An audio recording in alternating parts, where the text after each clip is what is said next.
پیارے بچوں السلام علیکم۔ امید ہے کہ آپ سب خیریت سے ہوں گے۔ آج کا ہمارا سبق ہے جاں نثار اختر کی غزل کی تشریح۔ لیکن پیارے بچوں تو اب ہم آگے بڑھتے ہیں، جاں نثار اختر کی غزل کے اشعار کی تشریح کرتے ہیں۔ تو جاں نثار اختر کی جو غزل ہے وہ یہ ہے کہ جب لگے زخم تو قاتل کو دعا دی جائے، ہے یہی رسم تو یہ رسم اٹھا دی جائے۔ جب لگے زخم تو قاتل، اصل میں یہ لفظ ہے قاتل،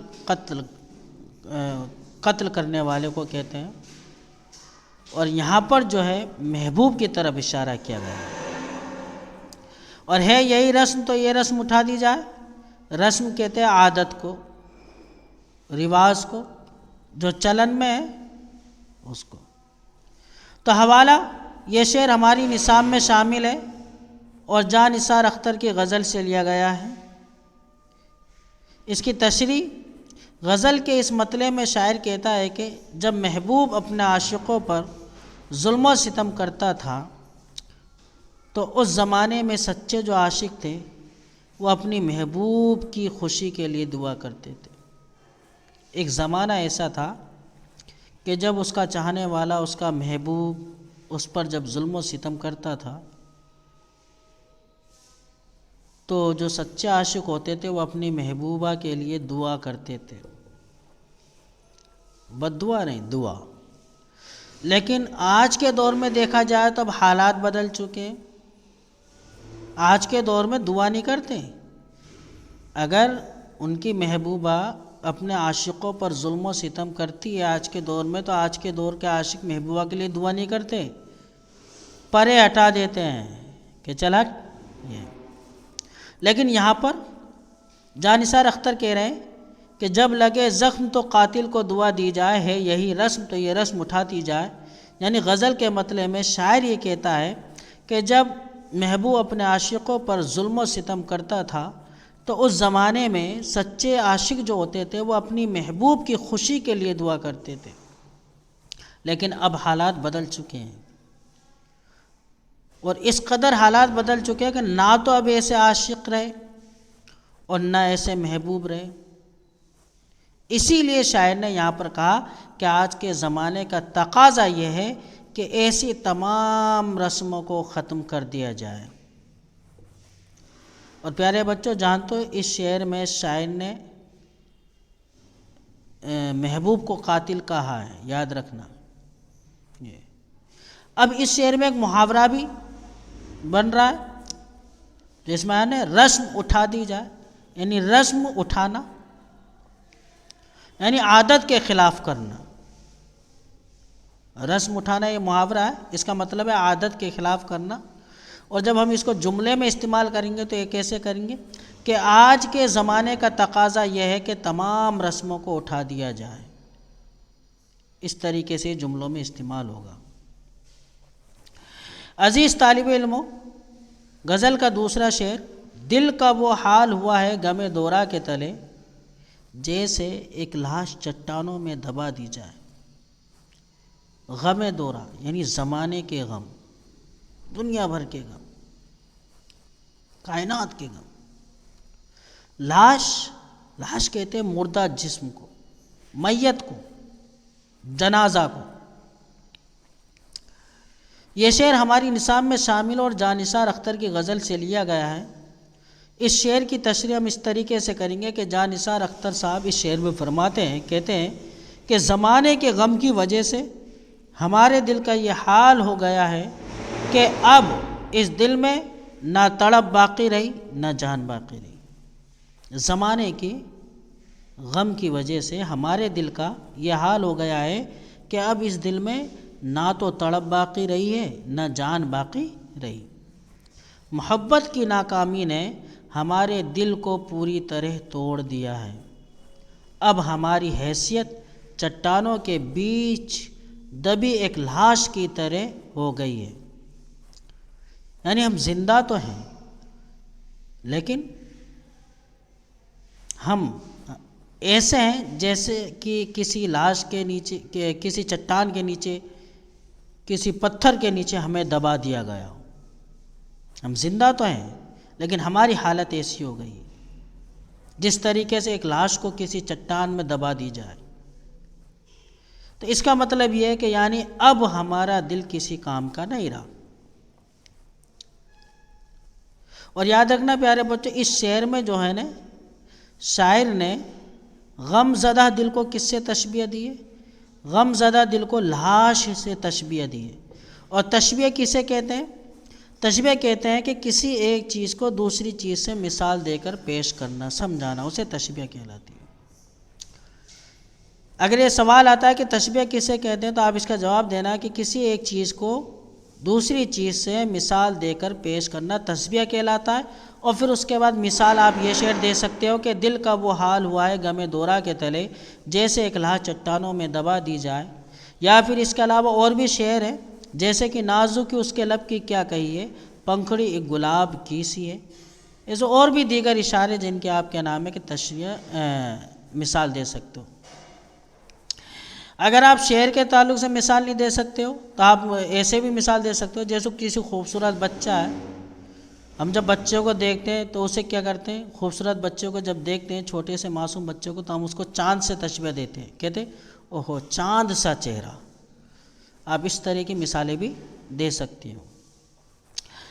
اگلا شعر ہے، ہم نے انسانوں کے دکھ درد کا حل ڈھونڈ لیا، کیا برا ہے جو یہ افواہ اڑا دی جائے. عزیز طالبان، یہاں پر جو افواہ ہے نا، لفظ افواہ کے معنی غلط خبر اڑانا یا پھیلانا. اور ایک محاورہ بھی افواہ اڑانا، وہ آگے آ جائے گا. تو ہم نے انسانوں کے دکھ درد کا حل ڈھونڈ لیا، کیا برا ہے جو یہ افواہ اڑا دی جائے. یہ شعر ہماری نصاب میں شامل ہے اور جاں نثار اختر کی غزل سے لیا گیا ہے. تشریح، اس شعر میں شاعر یہ افواہ پھیلانے کی بات کہہ رہا ہے کہ ہم نے عوام کے دکھ درد کا حل ڈھونڈ لیا ہے، رعایا کے دکھ درد کا حل ڈھونڈ لیا ہے، تاکہ یہ سن کر غم زدہ لوگ جو ہیں وہ کچھ وقت کے لیے ان پریشانیوں اور دکھوں کو بھلا دیں. یعنی اس شعر میں شاعر نے ہمارے ملک کے سیاسی جو ٹھیکیدار ہیں ان پر طنز کرتے ہوئے کہا ہے کہ یہ لوگ عوام کی بھلائی کے نعرے تو لگاتے ہیں لیکن ان کے حق میں کچھ نہیں کرتے. اور واقعی میں یہ سچائی ہے.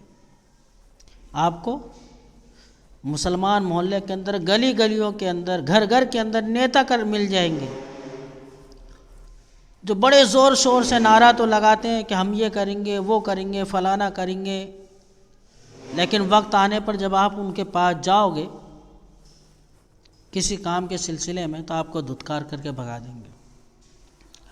اور ان پہ ہونا جانا کچھ نہیں ہے. یہ جانتے ہیں کہ اگر ہم الیکشن میں کھڑے بھی ہو جائیں گے تو ہمیں ایک ووٹ کوئی دینے والا نہیں ہے. یہ صرف گھر کے نیتا ہیں اور یہ صرف اپنے سماج میں، اپنی قوم کے اندر یہ چغادری بن سکتے ہیں، نیتا گیری کر سکتے ہیں. یا پھر ان کی نیتا گیری مسجد اور مدرسے تک اور ملا مولویوں تک سیمت ہے، باقی ان پہ کچھ ہونا جانا کچھ نہیں کرنا ہے، ان پہ کچھ نہیں آتا ہے. تو اسی بات، یہ بڑا خوبصورت شعر ہے، مجھے بڑا خوبصورت لگا. جاں نثار اختر نے کہا کہ ہم نے انسانوں کے دکھ درد کا حل ڈھونڈ لیا، کیا برا ہے جو یہ افواہ اڑا دی جائے. اور یہ آج کے دور میں یہ باتیں ہو بھی رہی ہیں. شاعر کہہ رہا ہے کہ یہ افواہ پھیلانے کی بات کہہ رہا ہے. اس شعر میں شاعر افواہ پھیلانے کی بات کہہ رہا ہے اور کہہ رہا ہے کہ یہ افواہ پھیلا دو کہ ہم نے عوام کے دکھ درد کا حل ڈھونڈ لیا ہے، تاکہ یہ سن کر کے غم زدہ جو لوگ ہیں، پریشان جو لوگ ہیں، وہ کچھ وقت کے لیے ان پریشانیوں اور ان درد اور ان دکھوں کو بھلا تو دے. اصل شاعر نے اس شعر میں ہمارے ملک کے جو سیاسی لیڈر بنتے ہیں، سماجی جو ٹھیکیدار بنتے ہیں، ان پر طنز کسا ہے اور طنز کستے ہوئے کہا ہے کہ یہ لوگ عوام کی بھلائی کے نعرے تو لگاتے ہیں لیکن ان کے حق میں کچھ بھی نہیں کرتے ہیں، اور کرتے ہیں تو جانتے ہو کیا کرتے ہیں؟ ایک بیوہ کی عزت کو سرے عام نیلام کرتے ہیں، باقی یہ کچھ نہیں کرتے۔ ابھی یہ سماج کے 2 4 5 آدمی کرتا پہن کے ٹوپی پہن کے اور جائیں گے کیلے کا ٹرے لے کر کے ہاسپٹلوں میں یا محلوں میں کمبل وغیرہ بانٹنے، تو پتہ ہے کیا کرتے یہ لوگ؟ جب دیں گے تو اس ماں بہن کی فوٹو بھی کھینچ لیتے ہیں، اور ایک کیلوں کو 10 جنے دیتے جنہوں کو بہت بڑا انعام دیا ہو۔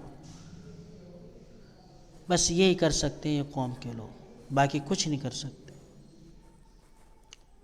ان پہ کچھ نہیں آتا۔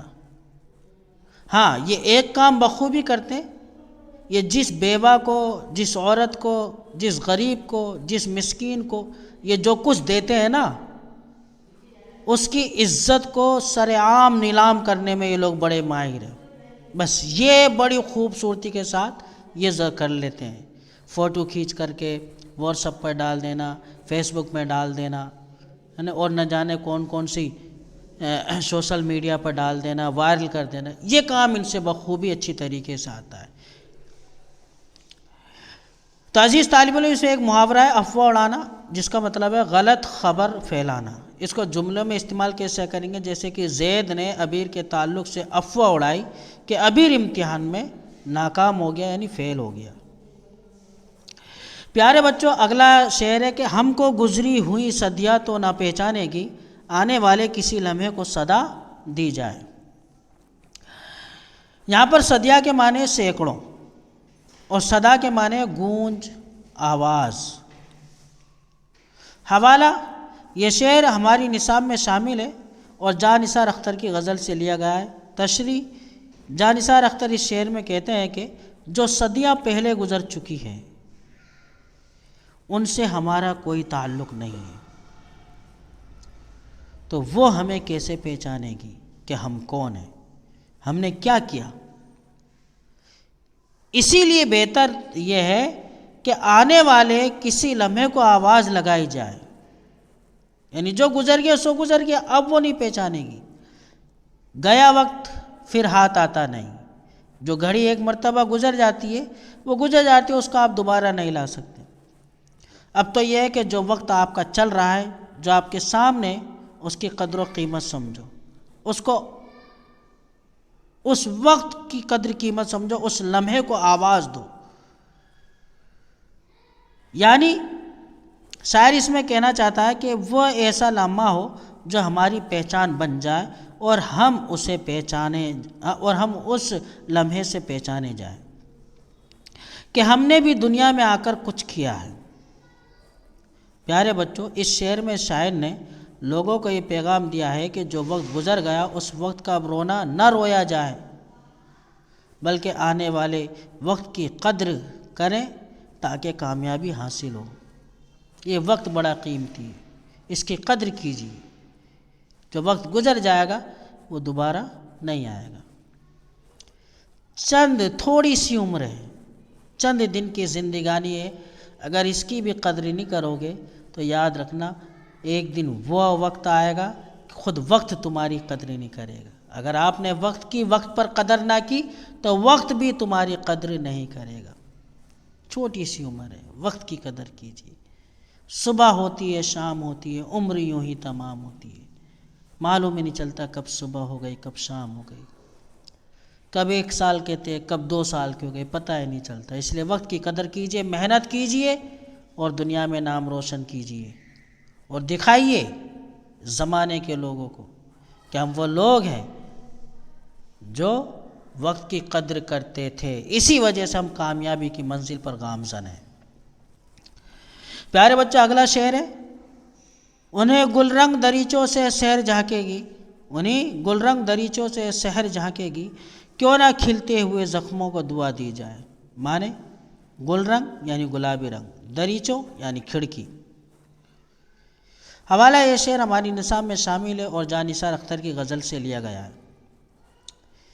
تشریح، جاں نثار اختر اس شعر میں اپنے دل کو تسلی دیتے ہوئے کہتے ہیں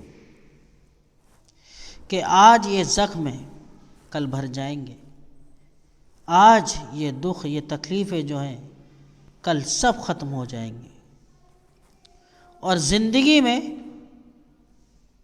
جو اندھیرا ہے آج، ہماری زندگی میں آج جو اندھیرا ہے وہ یقیناً کل سحر میں یعنی صبح میں بدل جائے گا۔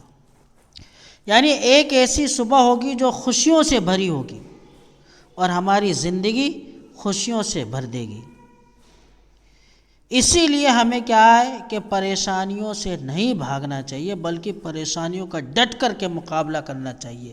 اور یاد رکھنا پیارے بچوں، جو مشکلوں کا، پریشانیوں کا ڈٹ کر کے مقابلہ کرتے ہیں وہی لوگ کامیاب ہوتے ہیں، وہی لوگ کامیابی پر گامزن ہوتے ہیں۔